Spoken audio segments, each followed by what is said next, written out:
Did you know that the earliest known method of birth control dates back to ancient Egypt around 1850 BC? Yes, you heard it right.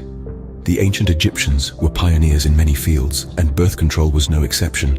But let's just say their methods were, well, a bit different from what we're used to today.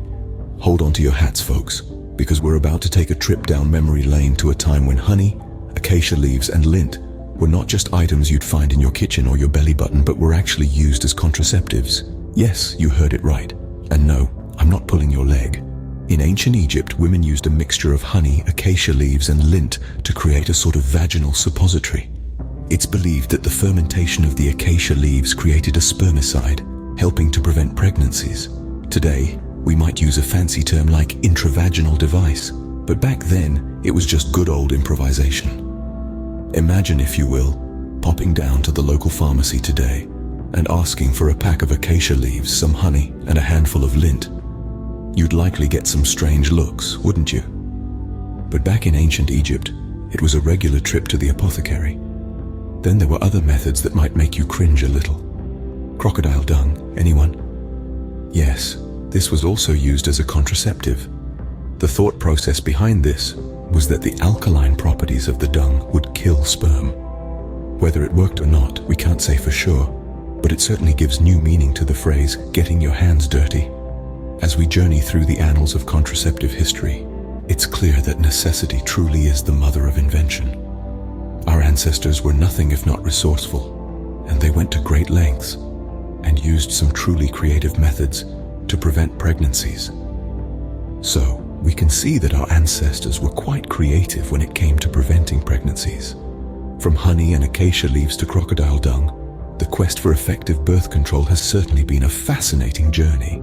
Fast forward a few centuries, and we enter the era of animal intestines. Yes, you didn't mishear me.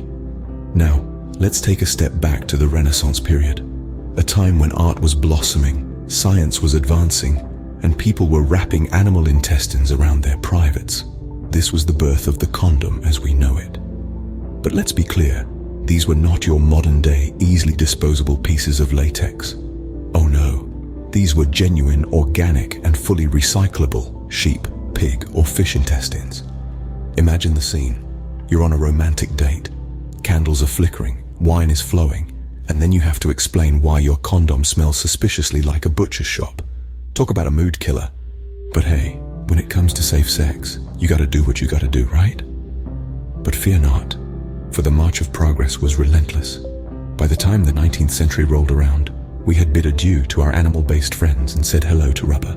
Thanks to Charles Goodyear, yes, the same guy who's responsible for your car's tires, we had vulcanized rubber.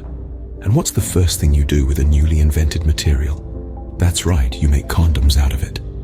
These rubbery wonders were a significant upgrade from their animal predecessors.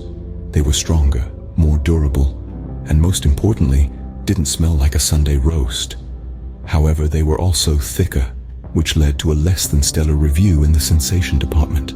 But hey, it's a small price to pay for safety and a scent-free bedroom. So there you have it, folks. From sheep intestines in the Renaissance to rubber in the 19th century, we've journeyed through some of the most bizarre chapters in the history of birth control. But as strange as these methods may seem to us now, they were essential steps on the path to the safer, more effective contraceptives we have today. It's safe to say we've come a long way from the days of animal intestines and rubber. Then came the 1960s, a decade known for its revolution, including a revolution in birth control. The birth control pill, commonly known as the pill, was introduced, and boy did it shake things up. The pill was like a rock star, making its grand entrance and causing quite the stir. Imagine it like this. One day you're knitting socks for your hubby, and the next you're introduced to this tiny tablet that promises freedom like no other. It was like trading in a tricycle for a Harley Davidson. The pill was the first contraceptive method that allowed women to control their fertility without the need for male cooperation. It was a game changer, a liberator, a silent rebel. Women were popping these pills like candies, but these weren't your average sweet treats. These candies had a special power. They prevented pregnancies. But the pill wasn't just about contraception. It was a symbol of change, an emblem of the emerging women's rights movement. It was like a genie in a bottle, granting women the power to decide when and if they wanted to start a family. And as you'd expect from any rock star, the pill had its share of controversies and critics. Some loved it, some hated it, but no one could ignore it. It was the Elvis Presley of contraception, making headlines, causing debate, and forever altering the landscape of sexual health. The pill's impact extended beyond the domain of contraception. It sparked a sexual revolution, transforming societal attitudes towards sex and gender roles. It was like the Beatlemania of birth control, creating waves of change that are still felt today. The pill allowed women to pursue education and careers without the constant fear of an unplanned pregnancy. It provided women with more control over their bodies and their lives, making it a key player in the women's liberation movement. In a nutshell, the pill was more than just a contraceptive method. It was a cultural phenomenon, a symbol of liberation, and a catalyst for change. It was like a tiny tablet with a mighty punch, forever altering the course of history. The pill not only changed birth control but also sparked a sexual revolution. Fast forward to the 21st century, and we have an array of options for birth control, including contraceptive apps. Yes, there's an app for that too. We've moved from ancient methods of birth control like honey and acacia leaves to modern technology that can track your menstrual cycle and predict your fertility window. It's like we've gone from the Stone Age to the Space Age in contraception. Now, let's take a trip down contraception lane. Imagine a buffet of birth control options. First, we have the intrauterine device, or IUD. It's a small T-shaped device that's inserted into the uterus to prevent pregnancy. It's like a little goalie, blocking any incoming sperm from scoring a goal. Next up, we have contraceptive injections. A quick jab every 3 months, and voila! You're protected. It's like having an invisible shield keeping those pesky sperm at bay.